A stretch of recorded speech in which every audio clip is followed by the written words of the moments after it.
salaamaaleykum salaamaaleykum maa ngi tudd Badara Aljuma Keita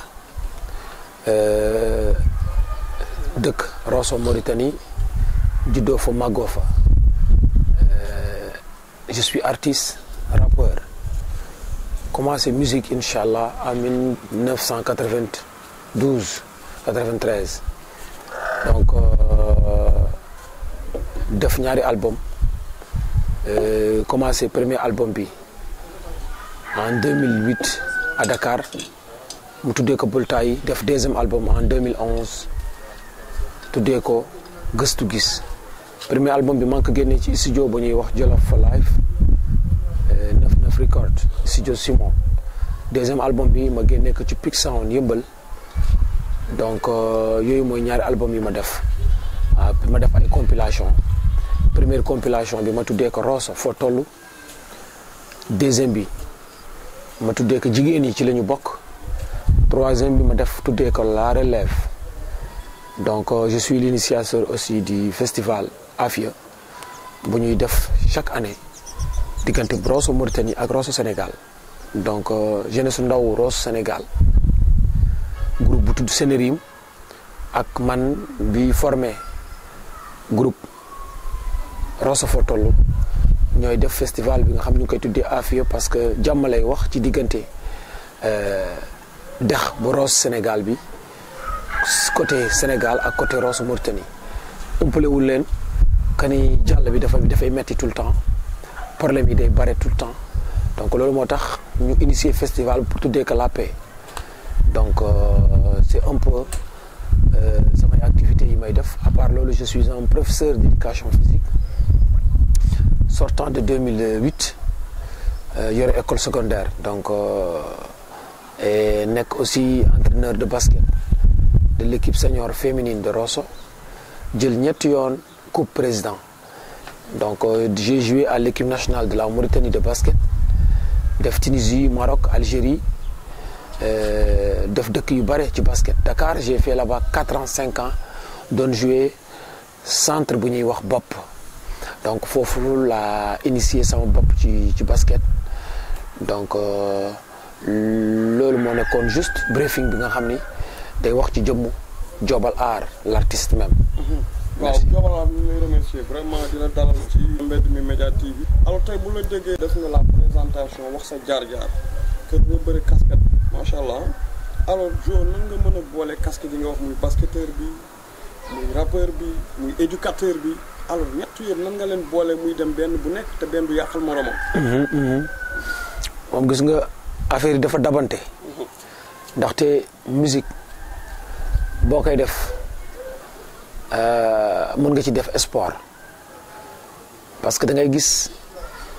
élève bi nga xam ne day jàng mais dafay am ay cours de danse pourtant c'est un élève qui cherche à devenir demain ou après-demain. benn branche bi nga xam ne moom lay nar a nekk ji moo xam dafay nekk ji professeur wala moo xam dafay nekk ji benn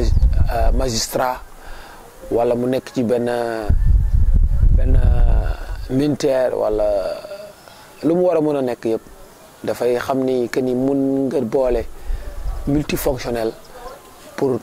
rassembler benn affaire bi nga xam ne ëllëg moo lay def nit bi nga xam ne da ngay complet mun nga nekk sportif nekk waykat mun nga nekk kuy jàng nekk artiste donc ça dépend si yow nooy concentré woo pour fu nekk nga am fa say cours di ko laal donc ñun bu ñu nekkee ndaw doon élève dañoo gis juddu fekk suñu mag yi di basket donc basket boobu donc ballon bi day traîner sa kër ba nga xam ni lu bare war nga ko mën a xam ci bal bi donc boo jàngijee ba wàcc de temps en temps yenn week-end yi nga dem tàggat sa bopp ci sport bi ci basket bi loolu mooy première deuxième point des fois di nga jàng bu week-end jotee nga sëgg ci musique bi tuuti donc yooyu laa doon boole ne mu nekk li nga xam ne aussi da nga koy bëgg quoi parce que nit ki loo bëggul mun loo ko def aussi donc man loolu dafa nekk samay passion donc dara bu nekkee sa passion donc da nga koy gëm bëgg ko donc di ko def loolu moo tax affaire bi nekk li nga xam ni def dina réussir donc c'est juste que ni question de gëm-gëm la ak pas-pas ak bëgg-bëgg mooy indi nga mën a boole ay multi truc donc loolu la quoi wallahi. Mais Jo, est-ce que l'art paye bien en Mauritanie? Parce que souvent les gens ont l'habitude de dire l'art nourrit pas son homme. Tey bu ñu gisee nga am soxna macha allah am njaboot mën a soutenir nekk soutien de famille et ñu gis la yaa ngi ci génn nan la Jo di def ba génn ci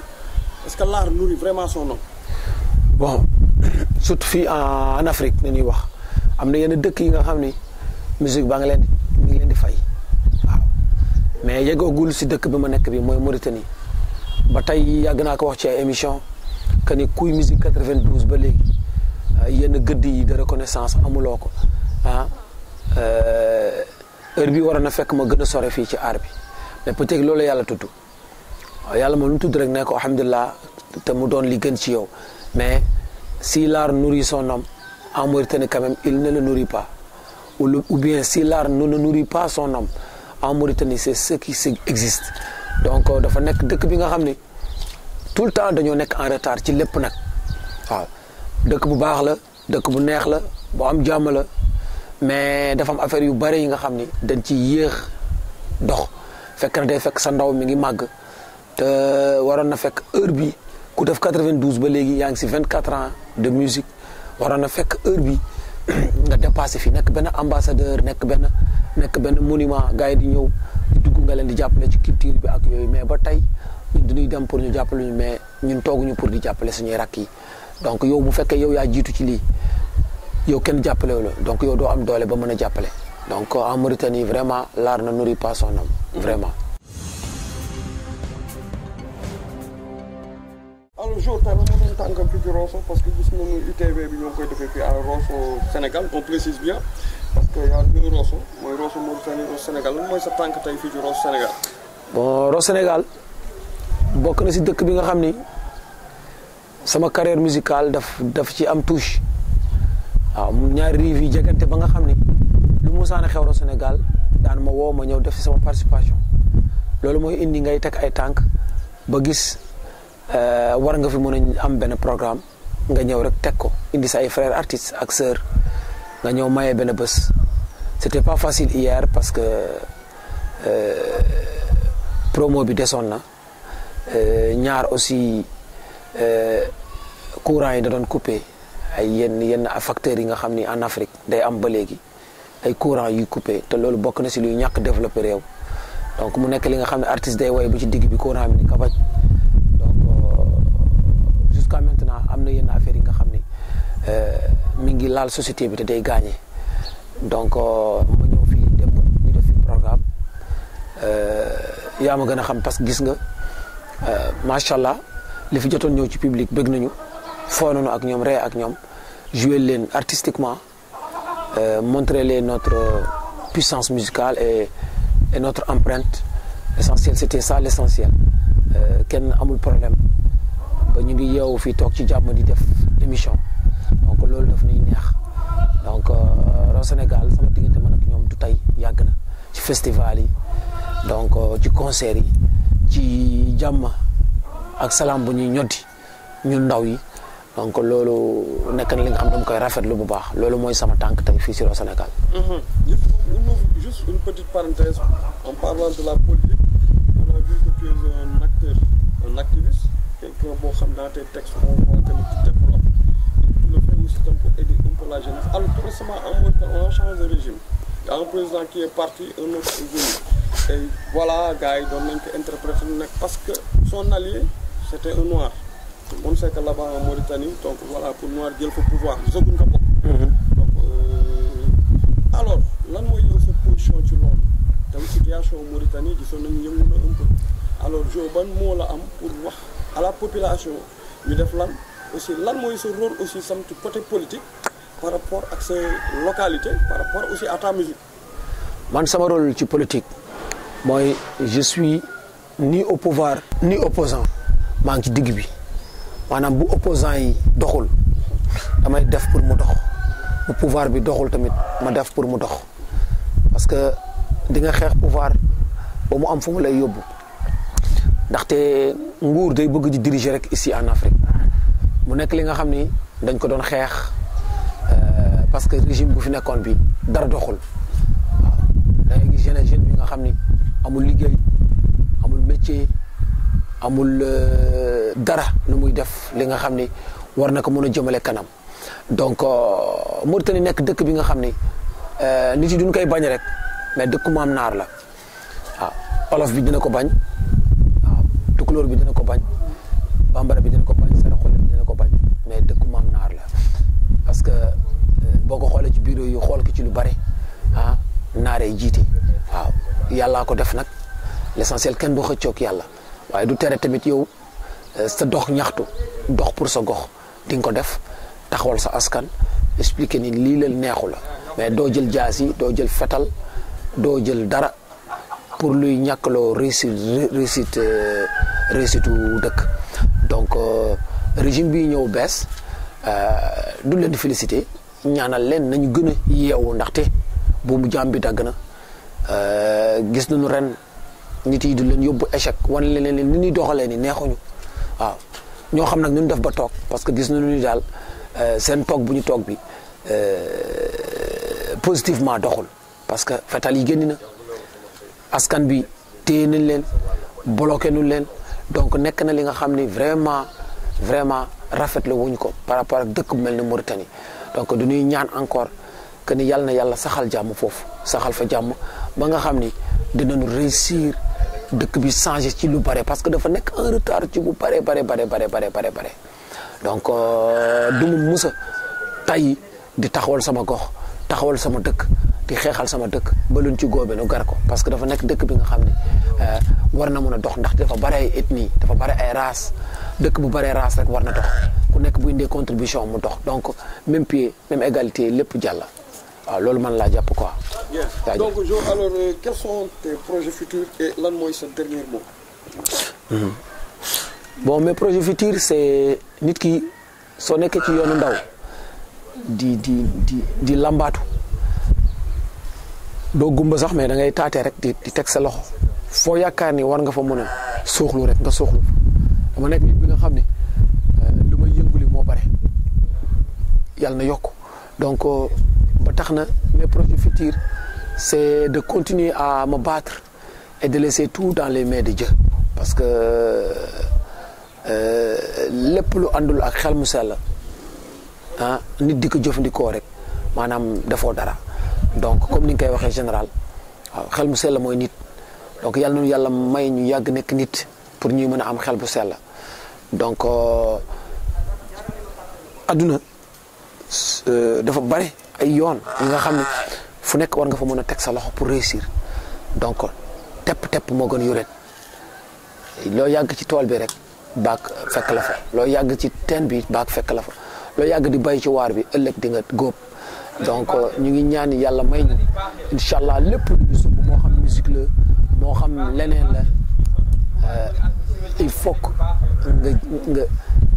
continuer sa concentration artistique donc j'ai beaucoup de projets j'ai un album qui est à Dakar buy xaar tout le temps maa ngi ci concert yi événement yi maa ngi tourner partout waaw donc aussi di ubbil sama loxo bépp nit ku ma soxla na ma woo ma ñëw defal la show defal la spectacle ñëw dooleel la parce que nekkuma artiste bi nga xam ni damay ñoddi yenn yi waaw je suis tellement simple ba nga xam ni damay wàcc sama bopp ba ëllëg li ma ci yàlla may mu góobee ko gar ko donc maa ngi ñaan yàlla na yàlla wàccee jàmm ndaxte jàmm lu amul jàmm amul salaam doxul donc yow général ñu ngi lay gërëm ci aussi initiative bii ngay teg nekk nit bi nga xam ni da nga ouvert par rapport à tes frères par rapport à la jeunesse montante de demain yaa ngi ci humour bi yaa ngi ci rap bi yaa ngi ci TV vidéo yi yaa ngi ci def ay lu mu tudd def ay conseil pour que art bi jëm ci kanam donc ñu mel ne comme yow yàlla na leen fi yàlla bàyyi pour que génération buy ñëw bi ëllëg mën a jàng lu bari encore parce que loo sonnul rek du am réussite donc maa ngi gërëm ñëpp di sant ñëpp di jaajëfal ñëpp di leen wax ni yàlla na yàlla wàccee jàmm ci bépp gox amin ya rabbil alamin amin mon frère merci jaajëf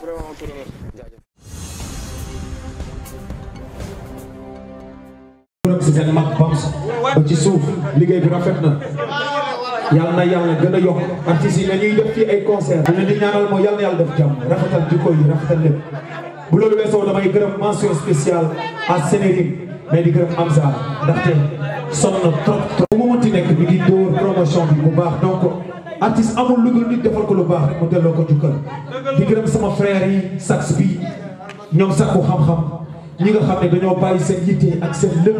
déplacé wu ñëw ngir sama événement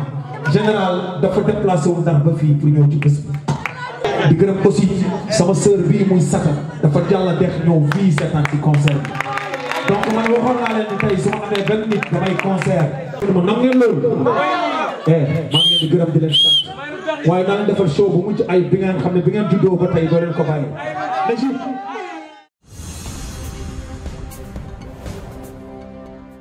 yaa WhatsApp yaa ngi fii ci biir Feeling Dakar man la Djiby Diatta Obinel di Jobal Art